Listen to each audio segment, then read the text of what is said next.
The Lost Party. For reference, this group is Alexander, Joran, Elena, Hubert, Gunnar, Orson, Ben Longshanks, Drengy, Miles, Quigley, John, Tiny, and Brother Luke. Orson's left hand is still a mangled ruin. Ben's leg is now badly broken and shredded by the gargoyle's claws. He's unable to walk unassisted, carried by Quigley and Luke. Nearly everyone has some injury or another: cracked bones, sprained joints, bruises, cuts, scrapes. And now they have begun to ascend a short staircase when a voice challenged them inside their own heads. The stairs take them to some sort of dais or platform. They can make out large figures ahead of them in the flickering torchlight. Tables, or perhaps altars, stand on the dais.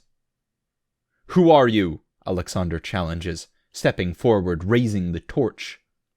A gust of cold, stale air washes over them. The torch gutters, goes out, plunging them into near total darkness. In the distant reaches of the cave, hundreds of feet away, faint blue luminescence radiates from some of the fungus, but it sheds no meaningful light on our party. Alexander drops the useless torch and grips his sword in both hands. He ushers Elena to stand behind him. He feels movement beside him, hears Joran give a murmur of encouragement, his right hand at his side, his beloved behind him. "You are the ones that have entered our home," rasps the voice.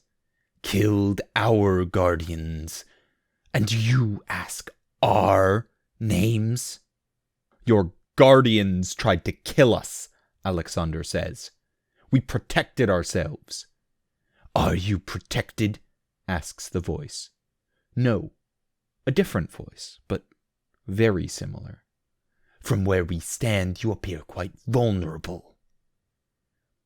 Alexander tightens his grip on his sword, his eyes strain to see in the darkness. Suddenly, the cavern is bathed in illumination. This is not a flickering torchlight, or the pale blue glow of the cave fungus. Instead, everything is blanketed in a deep, dark red glow. The glow is perfectly even, originating from no particular place, permeating every crevice, every step, every fold of cloth. The dais is indeed littered with altars, caked with old brown blood stains, scattered with scrolls, books, and clay tablets. None of this is remotely consequential, however, because the other things on the dais are far more important. There are 3 figures. Not people, not monsters. Figures. They stand perfectly still, looking more like statues than living creatures. Indeed, they may well be statues, as they appear to be made entirely of pale white stone, or perhaps calcified bone.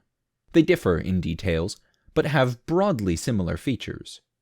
Bipedal, with 2 legs and 2 arms, a head, basic humanoid features. All 3 are massively tall. The shortest is perhaps 10 feet tall, the tallest has to be pushing 20. The smallest figure has a tail of some sort, tailbones coiling down behind it, motionless. They are fixed in different positions, but all 3 are standing in poses that suggest confidence. That sort of easy, lazy confidence of someone that is poised to strike at a moment's notice, but betrays little of their readiness. Their limbs are freakishly long for their bodies in all cases. The bones seem thin, stretched. Spurs and spiky protrusions jut out from their joints and extremities at strange angles. Hands end in long, jagged claws.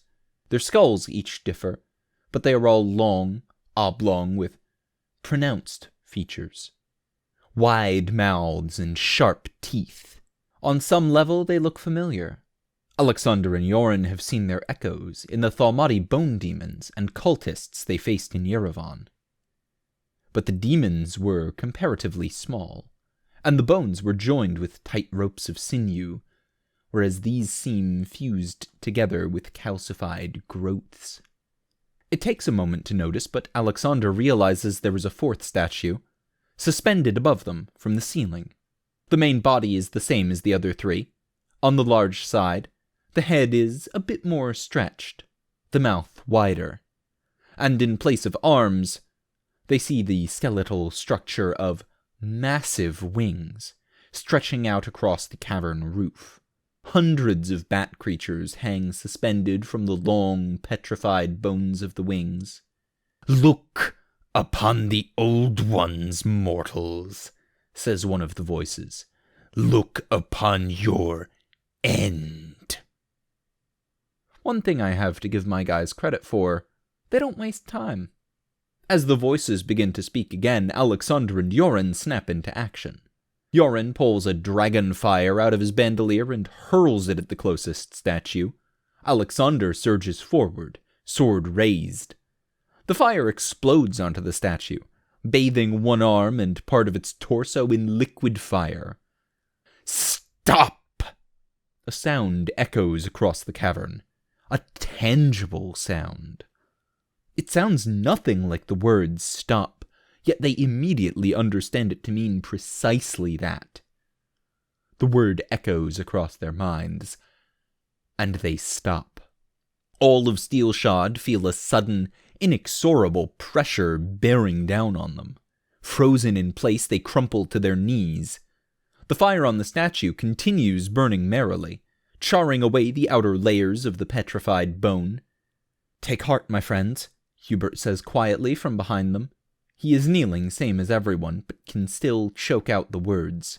"We have faced sorcery before and prevailed," he continues. "Do not lose hope." "Fools!" declares the voice. It sounds more ragged and upset. Though none of the statues move, somehow they have a feeling this voice belongs to the nearest one, that now burns in dragon fire. "You dare bring fire against us?" "Naturally," Yoren manages to say through gritted teeth. "You will not live to enjoy your impertinence, child. When your ancestors clawed their way out of the sea, we were already ancient gods.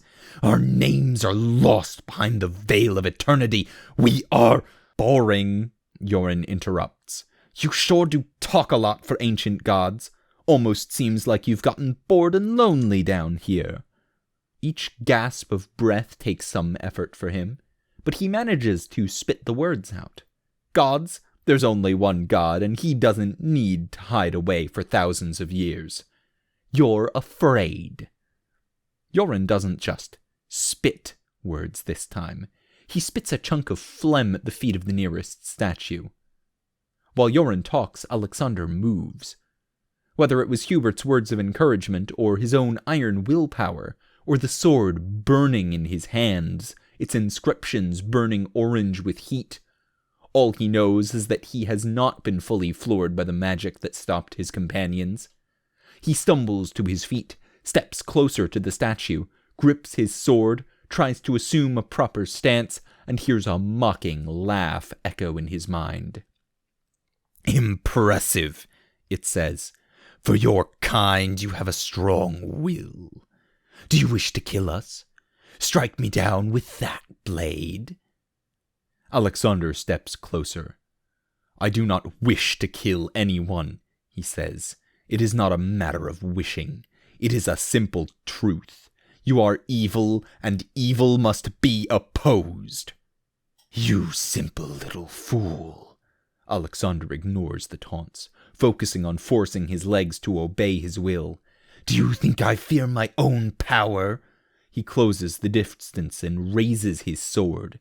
"Do you fear your hands, your voice?" The sword's heat surges to agonizing levels. It quivers in his hands, shaking harder than he can hold it steady. "You have brought home one of our children." A screech of metal, a blazing flash of orange, and the Kerensky blade splits in half, peeling apart down the length, sending fragments of steel spinning in every direction. He sees a wisp of smoke and ash, taking the vague form of the demon that was previously bound in his weapon. In a moment, it disperses, leaving Alexander standing in front of the statue, holding nothing but a broken hilt. That mocking laugh again. "What did you think?" the voice asks. "Would you smite us down with our own power?" That pressure waves over them again, pushing Alexander to his knees. It builds, forcing everyone down, causing physical pain, crushing down upon them. Power you cannot even begin to comprehend, much less control. "You talk big," Yorin growls from behind Alexander, "but you don't rule the world. We do. If you're really the Thaumachi, well, you lot have had your time. Torath struck you down, and now you're cowering down here, terrified that he will notice you. What you fail to realize is that he has already noticed you. Elena and Hubert are priests of Torath, and now—" "Silence!" The word washes over them, mostly Yorin. He opens his mouth again, but chokes on his words. Alexander looks up into the empty eye sockets of the statue in front of him, and he permits himself a thin smile. He gathers his willpower, opens his mouth, and speaks. Like any tyrant, you try to silence the truth when it offends you. "We tire of these games," one of the voices says. Elena speaks up from where she kneels near Yorin. "You tire of it because Yorin is right. He is a fool. We are masters of this place, gods. We fear nothing and no one." "A lie," Alexander says. Elena chimes in. "You have great power, but how do you use it? You hide," she continues, "probably kill anyone who finds you." Alexander picks up the thread with her, adds, "You carry out this farce of life in perpetual fear that the world above will learn of your sad little existence and end it." "You can't touch the surface," Elena says, "because the surface is under Torath's protection." She says the words with a twinge of sadness. Through the magic trying to force his impudent mouth closed, Yorin manages to speak. "Torath," he growls through clenched teeth, "is with us." Elena blinks, nods. Alexander feels a warmth in the center of his chest, radiating out. That unyielding weight and pressure slides off his back. He feels the same warmth in his hands coming from the hilt of his sword. Soothing, not painful the way the burning heat had been. He looks down and sees a nimbus of white light blooming from the hilt of the broken blade. Alexander stands up. The light in the hilt of the sword coalesces and erupts. A shimmering blade of pure white light, nearly twice as long as the normal blade, weightless. "Stop!" The voice sounds agitated, frantic even. A wave of force smashes into Alexander and slides off, having no effect. He looks to the nearest Thaumachi skeleton, raises his sword. "No! Stop!" Alexander strikes. The blade of light passes through the statue, and it explodes into a cloud of dust and small chips of petrified bone. A tortured scream echoes across the cavern. Elena speaks again, and this time her voice is calm, confident. "Stand up," she says. "Everyone, stand up." She has reached into her shirt and drawn out her Torathi holy symbol, a simple sphere with a snake coiled around it. The sphere is radiating white light, driving back the hazy red glow that permeates the room. Yorin reaches for his own holy symbol, grips it tightly, not so much praying as knowing Torath is with them, protecting them, and his symbol too erupts with white light. The pressure is still there, but where the light touches, it is lessened. Yorin and Elena stand tall while the rest of Steelshod struggles to rise. Alexander turns to another one of the statues. "Your time has come," he says. "No!" cries another of the voices. "Please! Mercy!" Alexander strides into reach, raises his sword and swings. The voice screams again, but in the instant the sword would impact, the blade of light vanishes.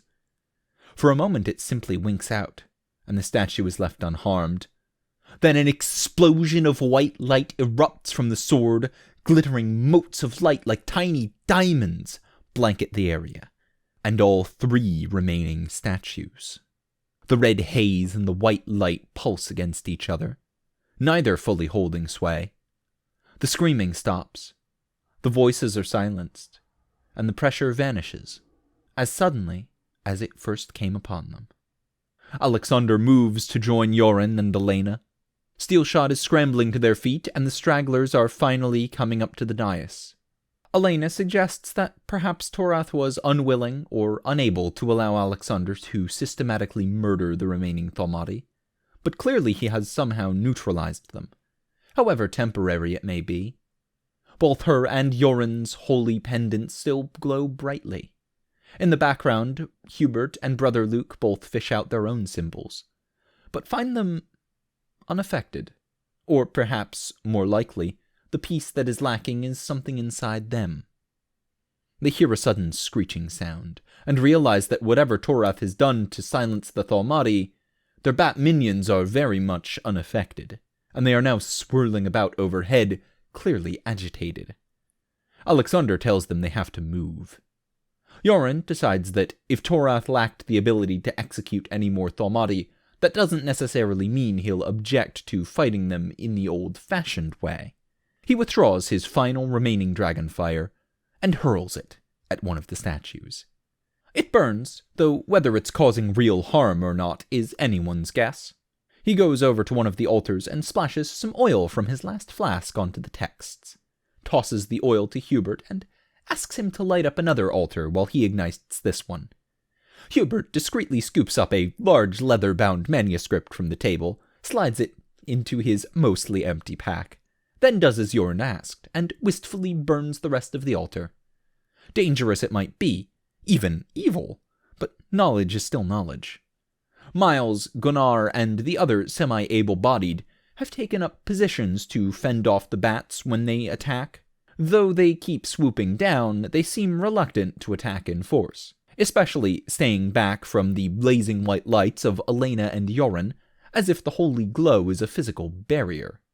The cavern is still well illuminated by the competing white and red light.